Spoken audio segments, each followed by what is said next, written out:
নমস্কার বন্ধুরা, অমৃতবাণী চ্যানেলে আপনাদের সবাইকে স্বাগতম জানিয়ে আজকের ভিডিওটি শুরু করছি।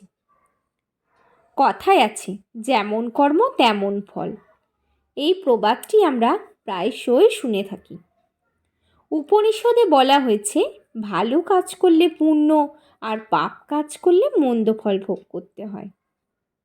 পূর্বজন্মের কর্মফলেই ইহলোক ও পরলোকের প্রাপ্তির প্রধান কারণ হিসাবে মনে করা হয়। তবে অনেকের মনে প্রশ্ন জাগতে পারে যে আমাদের এই জন্মের কর্মফল কি আমাদের এই জীবনে কোনো প্রভাব ফেলতে পারে? তাহলে এই প্রশ্নের উত্তর খুঁজি গীতায় বর্ণিত একটি গল্পের মাধ্যমে। এক গ্রামে এক কৃষক বাস করত, যার সংসারে কেউ ছিল না। মা না, বাবা না, স্ত্রী না, পুত্র না, কেউ না। কিন্তু তার জমি জায়গা, বাগান, পুকুর ও আরও অনেক সম্পত্তি ছিল। সেখান থেকে প্রচুর আয় হতো, যা সে ব্যাংকে জমা করে রাখত। আর সেই গ্রামেই একজন ব্যবসায়ী ছিল, যে তার ব্যবসা নিপুণভাবে জানত, কিন্তু ব্যবসা বৃদ্ধির জন্য তার কাছে অর্থ ছিল না। সেই ব্যবসায়ী একদিন সেই কৃষককে এসে বলে, ভাই, তোমার তো প্রচুর বিষয় সম্পত্তি, কিন্তু সেখান থেকে তোমার ভালো উপার্জন হচ্ছে না। তুমি এগুলো বিক্রি করে আমাকে দাও, আমি সেই টাকা ব্যবসায় লাগাবো। সেখান থেকে তোমার প্রচুর আয় হবে। ব্যবসায়ীর কথা শুনে সেই কৃষক তার সম্পত্তির প্রায় সমস্ত অংশই বিক্রি করে ব্যবসায়ীকে দিয়ে দেয়। কৃষকটি তার কাছে কেবলমাত্র একটি শখের ফুল বাগান রেখে দেয়, যেখানে তার প্রিয় মহিষ থাকত। এইদিকে ব্যবসায়ী কৃষকের কাছ থেকে টাকা পেয়ে সেই টাকা ব্যবসায় লাগিয়ে দেয়, এবং সে ব্যবসা খুব ভালোভাবে জানতো বলে শীঘ্রই সে ব্যবসায় উন্নতি করতে থাকে। যেমন যেমন ব্যবসায় উন্নতি করে, ব্যবসায়ীর মনে তেমন তেমন পাপ জন্মাতে শুরু করে। সে মনে মনে ভাবতে থাকে যে লভ্যাংশের অর্ধেক অংশ আমি কৃষককে দেব না। কিছুদিনের মধ্যেই কৃষক বুঝতে পারে যে ব্যবসায়ী তাকে ঠকাচ্ছে। এইদিকে এই নিয়ে ব্যবসায়ীরও কৃষকের মধ্যে দীর্ঘ তর্কাতর্কি হয়। তারপর কৃষক যখন বাড়ি যায়, সে দেখে তার পোষা মহিষ তার শখের ফুল বাগানটিতে ঢুকে সব কিছু নষ্ট করে দিচ্ছে। কৃষক তখন রাগের মাথায় একটি লাঠি নিয়ে মহিষটিকে মারতে যায়, এবং সেই মহিষ তখন তাকে এমনভাবে আঘাত করে যে সেই আঘাতে কৃষকের মৃত্যু হয়।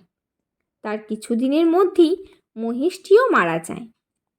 এই খবর যখন ব্যবসায়ীর কানে পৌঁছায়, তখন ব্যবসায়ী অত্যন্ত খুশি হয়, কারণ সে জানত যে কৃষকের কোনো উত্তরাধিকারী নেই।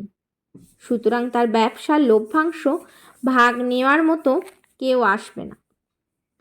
এইদিকে দিনে দিনে সে ব্যবসায় উন্নতি লাভ করতে থাকে।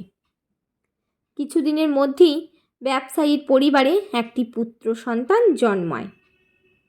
ব্যবসায়ী এই খবর শুনে আরও খুশি হয়ে যায়। সে মনে মনে ভাবতে থাকে যে ঈশ্বর, আমার ওপর তুমি এত প্রসন্ন। এইদিকে তার ব্যবসা দিনে দিনে ফুলে ফেঁপে উঠেছে, আর অন্যদিকে বাড়িতে এমন খুশির খবর এসেছে, তাই তার খুশির আর কোনো ঠিকানা রইল না। এইদিকে তার পুত্র বড় হতে থাকে। পুত্রকে ব্যবসায়ী স্কুলে ভর্তি করে। পুত্র খুব বুদ্ধিমান ছিল, তাই ব্যবসায়ী তাকে ভালো স্কুলে ভর্তি করে এবং তারপর তাকে অনেক দূর পর্যন্ত পড়াশোনা করিয়ে উচ্চশিক্ষিত করে তোলে। তারপর পুত্রের পড়াশোনা যখন শেষ হয়, তখন সে তাকে ধীরে ধীরে ব্যবসা শেখাতে শুরু করে, এবং সে মনে মনে ভাবে পুত্রের পড়াশোনা সম্পন্ন হয়ে গেছে, সে ব্যবসাও ভালো শিখে গেছে, এবার তাহলে তাকে বিয়ে দিয়ে দিই। এক সুন্দরী পাত্রী দেখে ব্যবসায়ী তার পুত্রের খুব ধুমধাম করে বিয়ে দেয় এবং বৌমাকে ঘরে নিয়ে আসে। কিন্তু বিয়ের কিছুদিনের মধ্যেই ব্যবসায়ীর পুত্র অসুস্থ হয়ে পড়ে। এই খবর শুনে ব্যবসায়ী খুব চিন্তিত হয়ে পড়ে এবং তার পুত্রকে এক ভালো ডাক্তার দেখিয়ে নিয়ে আসে। ডাক্তার ওষুধ দেয়, ব্যবসায়ী পুত্রকে ওষুধ খাওয়ায়, কিন্তু রোগ কিছুতেই সারে না। ব্যবসায়ীর চিন্তা আরও বেড়ে যায়। সে আরও বড় ডাক্তারের কাছে নিয়ে যায়। সেও চিকিৎসা করে, ভালো ওষুধ দেয়, কিন্তু কিছুতেই রোগ আর সারে না। এইদিকে ব্যবসায়ীর চিন্তা বাড়তেই থাকে। তখন সে শহরের সবচেয়ে বড় হাসপাতালে নিয়ে গিয়ে তার পুত্রের চিকিৎসা করায়, কিন্তু সেখানেও কোনো ফল লাভ হয় না। সর্বশেষ ডাক্তার জানায় যে তার পুত্রের এক দুরারোগ্য ব্যাধি হয়েছে, তাকে সারানো অসম্ভব, সে কিছুদিনের মধ্যেই মারা যাবে। এই কথা শুনে ব্যবসায়ী খুব চিন্তিত হয়ে পড়ে এবং সবসময় তার পুত্রের কথা ভাবতে থাকে। তখন ব্যবসায়ীর এক ভদ্রলোকের সাথে দেখা হয়। সে তাকে বলে, কি ব্যাপার, আপনাকে খুব চিন্তিত মনে হচ্ছে। ব্যবসায়ী তখন পুরো ঘটনাটি তাকে শোনায়। লোকটি ঘটনাটি শোনার পর বলে, এ তো কোনো ব্যাপার নয়, আমাদের পাড়ায় এক কবিরাজ ডাক্তার আছে, আপনি তাকে দেখান, তার ঔষধে মৃত মানুষও সুস্থ হয়ে ওঠে। লোকটির কথা শুনে ব্যবসায়ী তার পুত্রকে নিয়ে সেই কবিরাজের কাছে যায়। কবিরাজ মাত্র 50 টাকায় ওষুধ দেয়। সেই ওষুধ ব্যবসায়ী বাড়ি গিয়ে তার পুত্রকে খাওয়ায়, কিন্তু ওষুধ খেয়েই ব্যবসায়ীর পুত্র সঙ্গে সঙ্গে মারা যায়। পুত্রের মৃত্যুতে ব্যবসায়ীর মাথায় বাজ ভেঙে পড়ে। সে বাড়িতে বসে বসে কাঁদতে থাকে। এই খবর যখন গ্রামের লোকে শুনতে পায়, তখন তারাও শোকাহত হয়ে পড়ে। ঠিক সেই সময় গ্রামের পথ দিয়ে এক সাধু হেঁটে যাচ্ছিলেন।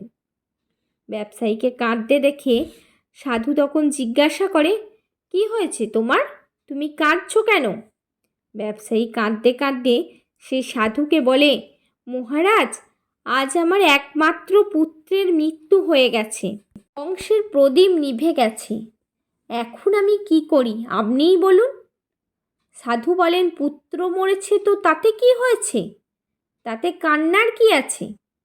ব্যবসায়ী অবাক হয়ে বলে, মহারাজ, আমার একমাত্র পুত্র, আমার বুড়ো বয়সের ভরসা, যাকে লিখিয়ে পড়িয়ে এত খরচ করে মানুষ করলাম, সে যদি যুবক অবস্থায় মারা যায়, তাহলে এর চেয়ে বড় দুঃখের বিষয় আর কি হতে পারে?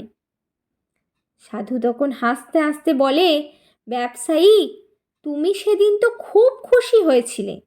ব্যবসায়ী বলে, মহারাজ, কোন দিন? তখন সাধু বলে, যেদিন সেই কৃষক মারা গিয়েছিল, যার অর্থেই তোমার ব্যবসার আজ এত বাড়ন্ত। ব্যবসায়ী অবাক হয়ে বলে, হ্যাঁ মহারাজ, সেদিন খুব খুশি হয়েছিলাম। এরপর সাধু বললেন, আর সেদিনও তো তুমি খুব খুশি হয়েছিলে, যেদিন তোমার বাড়িতে পুত্র সন্তানের জন্ম হয়। ব্যবসায়ী বলে, হ্যাঁ মহারাজ, খুশি হয়েছিলাম। কে না খুশি হবে বলুন, যার বাড়িতে পুত্র সন্তান জন্ম লাভ করে? তারপর সাধু বলেন, তুমি সেদিনও তো খুব খুশি হয়েছিলে, যেদিন বাড়িতে টুকটুকে বৌমাকে নিয়ে আসলে। ব্যবসায়ী তখন কাঁদতে কাঁদতে বলে, হ্যাঁ মহারাজ, খুশি হয়েছিলাম। সুন্দরী বৌমা, উপযুক্ত বৌমা পেয়েছিলাম, তাই খুশি হয়েছিলাম। সাধু তখন বলেন, তুমি অনেকবার তো খুশি হয়েছ, এবার না হয় একটু কাঁদো। এসবই তোমার কর্মফল। যে কৃষকের অর্থে তোমার ব্যবসার এত বাড়ন্ত, সেই কৃষকই তোমার পুত্র সন্তান হয়ে জন্মগ্রহণ করেছিল। পুত্রকে লালন পালন করতে, পড়াশোনা করাতে, ধুমধাম করে বিয়ে দিতে, তার চিকিৎসা করাতে যে অর্থ তুমি ব্যয় করেছ, তা সেই কৃষকের ভাগের অর্থ। তার প্রাপ্যের মাত্র 50 টাকা বাকি ছিল, তখন সেই কবিরাজির মাধ্যমে সে টাকা তোমার কাছ থেকে আদায় করে নিয়েছে। ব্যবসায়ী তখন কাঁদতে কাঁদতে সাধুর পায়ে লুটিয়ে পড়ে এবং বলে, মহারাজ, সবই বুঝলাম, কিন্তু এই যুবতী বৌমার কি অপরাধ? এই মেয়েটি কেন এই বয়স থেকে এত কষ্ট পাবে? সাধু তখন মুচকি হেসে ব্যবসায়ীকে বলে, ব্যবসায়ী, ওই কৃষকের এক মহিষ ছিল, যাকে সে খুব ভালোবাসত এবং বিশ্বাস করত।